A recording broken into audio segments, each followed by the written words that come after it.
ကြပါဘာလဲဆိုကွာကြီးလာတော့လဲသာသနာဝင်းမှာကြီးလာတယ်သာသနာဆရာဆရာမတွေနဲ့ပဲကြီးလာတယ်ဆိုတော့ဟိုတချင်းဆိုတာအမြဲတမ်းဆိုခဲ့ပါတယ်ပြောချင်တာကဖိမှာအန်ဒီနှစ်ခုကြုံရတယ်ပထမတစ်ခုကဘာလဲဆိုလို့ရှိရင်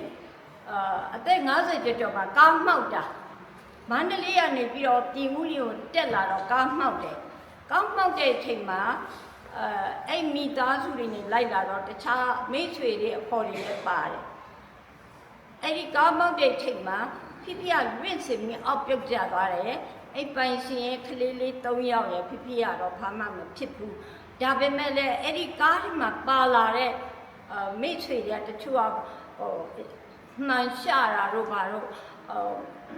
ပွဲပြေးတာတို့ဖြစ်ကုန်တာပေါ့နော်ပြောချင်တာဖိရဲ့သက်တာကိုဖျားသခင်စောက်ချောက်တယ်ဆိုတဲ့သက်တာပဲနောက်တစ်ခုကဘာလဲဆိုလို့ရှိရင်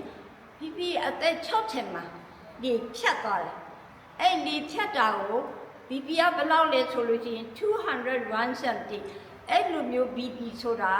ပေဖို့ပဲရှိတယ်ရှင်ဖို့ရမရှိဘူးအဲ့ဒီအချိန်မှာဘီပီအသက်60 80 90နဲ့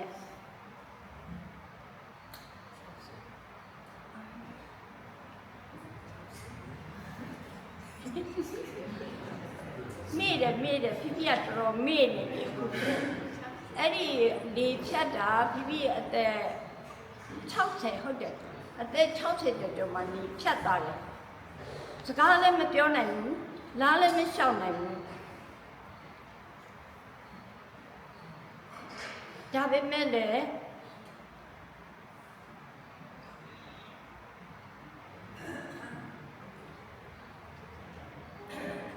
ဖိကိုကုသပေးတဲ့ဆရာဝန်ကတော်တယ်လို့ပြောရမှာဖိညနေ6နာရီကနေပြီးလေဖြတ်သွားတာကိုမနဲ့မိုးလင်းတော့ဖိစကားလည်းပြောနိုင်တယ်လားလည်းလျှောက်နိုင်တယ်အခုချိန်ထိအောင်အသက်ရှင်သေးတယ်အခုအသက်93နှစ်ပြည့်တော့မယ်ဒါပေမဲ့လည်းဖျားကြီးဆိုတော့ဘလောက်ကြီးလဲဆိုတာရွာနေတော့ပဲသွားနိုင်လာနိုင်တယ်ချက်နိုင်တယ်ပြုတ်နိုင်တယ်ရှော့နိုင်တယ်ဖွတ်နိုင်တယ်ပြောနိုင်တယ်ဆိုနိုင်တယ်ဆူနိုင်သေးတယ်ဖိကိုဘုရားသခင်ကောင်းကြီးများစွာပေးပါတယ်အဲ့တော့ဘာပြောချင်တယ်လဲဆိုရင်အသက်ကြီးလာတော့လူများစိတ်ဓာတ်မကြပါနဲ့ဘုရားသခင်ဟာကိုယ်နဲ့အမြဲတမ်းရှိတယ်ဘုရားသခင်ကအမြဲတမ်းလမ်းပြတယ်အမြဲတမ်းဆောက်ရှောက်တယ်ဆိုတဲ့အကြောင်းကိုဖိသက်သိခံနေပါတယ်အားလုံးလည်းဖိလိုပဲဘုရားသခင်ကောင်းကြီးပေးပါစေအခုဖိတချင်တဲ့ဘုတ်ဆိုမှာကတော့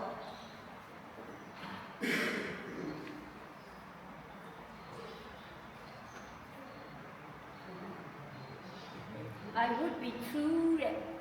I would be true ဆိုတာအသက်တာမှာအသက်ရှင်တဲ့အချိန်မှာမှန်မှန်ကန်ကန်ပဲအသက်ရှင်နေဆိုတဲ့အချိန်လေးပေါ့နော်သူအဓိပ္ပာယ်ကတော့အများကြီးရှိပါတယ်